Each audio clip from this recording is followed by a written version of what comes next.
नमस्कार, TV 24 network में आपका स्वागत है। मैं हूं आपके साथ शिखा मेहरोत्रा।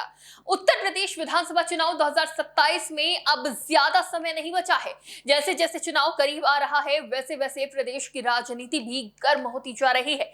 सभी राजनीतिक दल अपने अपने तरीके से रणनीति बनाने में जुट गए हैं। कोई सामाजिक समीकरण साधने में लगा है तो कोई संगठन मजबूत करने में, तो कोई अपने पुराने वोट बैंक को फिर से सक्रिय करने की कोशिश कर रहा है। लेकिन इस बीच समाजवादी पार्टी के वरिष्ठ नेता शिवपाल यादव का एक ऐसा बयान सामने आया जिसने यूपी की राजनीति में नई बहस छेड़ दी है और एक बार फिर अपराध और कानून व्यवस्था को लेकर राजनीतिक बयानबाजी तेज होने लगी है। दरअसल शिवपाल यादव ने कहा कि अगर 2027 में यूपी में समाजवादी पार्टी की सरकार बनेगी तो संभल दंगे के मुकदमे वापस लिए जाएंगे। अब शिवपाल यादव के इस बयान के बाद से सियासत तेज हो गई है और कहा जाने लगा है कि क्या ऐसे लोगों को राहत देने की बात हो रही है जिन पर गंभीर आरोप लगे हैं या अपराधी हैं। इसी बीच शिवपाल यादव के बयान पर यूपी के डिप्टी सीएम केशव प्रसाद मौर्य का सोशल मीडिया पोस्ट सामने आया है जिसमें उन्होंने लिखा, सपा का आतंकवाद के पोषक तत्वों से गर्भनाल का संबंध है। वो अपने कुशासन में आतंकवाद के आरोपियों के मुकदमे वापस लेने तक का दुस्साहस कर चुकी है। अब वो संभल के दंगाइयों के मुकदमे वापस लेने का नाहक वादा कर रही है। उसकी मुस्लिम तुष्टीकरण और वोट बैंक की राजनीति देश समाज के लिए घातक है।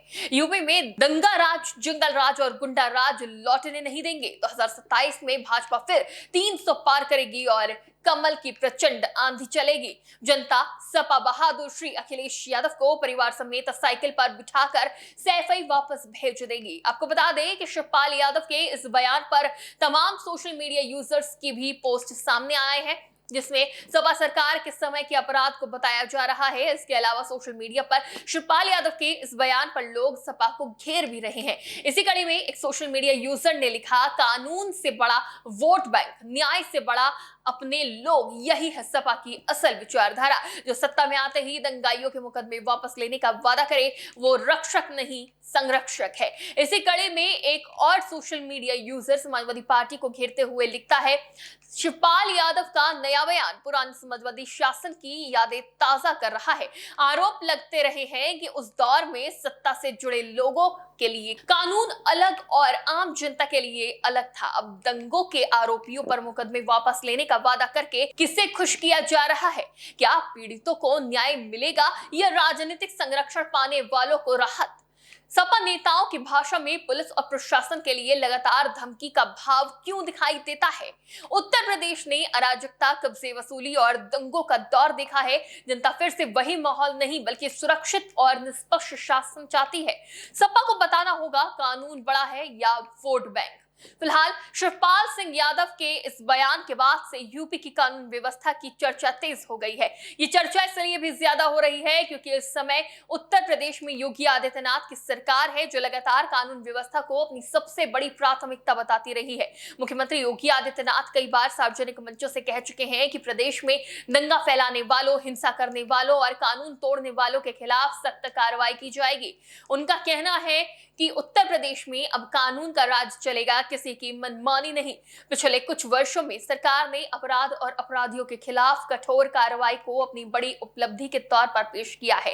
इसी बीच एक बार फिर संभल हिंसा का मामला चर्चा में आ गया है। आपको याद होगा कि 24 नवंबर 2024 को संभल में शाही जामा मस्जिद के अदालती सर्वेक्षण के दौरान हिंसा भड़क गई थी। उस घटना में 5 लोगों की मौत हुई थी और कई लोग घायल हुए थे। सरकार ने उस समय दावा किया था कि ये हिंसा अचानक नहीं हुई बल्कि एक पूर्व नियोजित साजिश का हिस्सा थी। इसके बाद पुलिस ने कई लोगों के खिलाफ मुकदमे दर्ज किए, जांच शुरू हुई और प्रशासन ने सख्त कार्रवाई की। अब यही मामला फिर से राजनीतिक बहस के केंद्र में है। कारण है शिवपाल यादव का ये बयान जिसमें शिवपाल यादव ने कहा कि अगर 2027 में समाजवादी पार्टी की सरकार बनती है तो संभल दंगे से जुड़े सभी मुकदमे वापस लिए जाएंगे। उनके इस बयान के बाद राजनीतिक माहौल और गर्म हो गया है। बीजेपी और योगी सरकार के समर्थक इस बयान को बेहद गंभीर मान रहे हैं। शिवपाल यादव का बयान अब सिर्फ संभल तक सीमित नहीं रह गया है बल्कि ये कानून व्यवस्था बनाम राजनीतिक संरक्षण की बड़ी बहस में बदल गया है। यूपी की राजनीति में कानून व्यवस्था हमेशा एक बड़ा चुनावी मुद्दा रही है। 2017 और 2022 के चुनावों में भी बीजेपी ने इसे प्रमुख मुद्दे के रूप में उठाया था। वहीं अब एक बार फिर 2027 में कानून व्यवस्था एक बड़ा मुद्दा बन गया है, जिस पर राजनीतिक बयानबाजी तेज हो गई है। इस पर आपकी क्या राय है, हमें कमेंट बॉक्स में जरूर बताइएगा। फिलहाल के लिए देखते रहिए टीवी 24 नेटवर्क।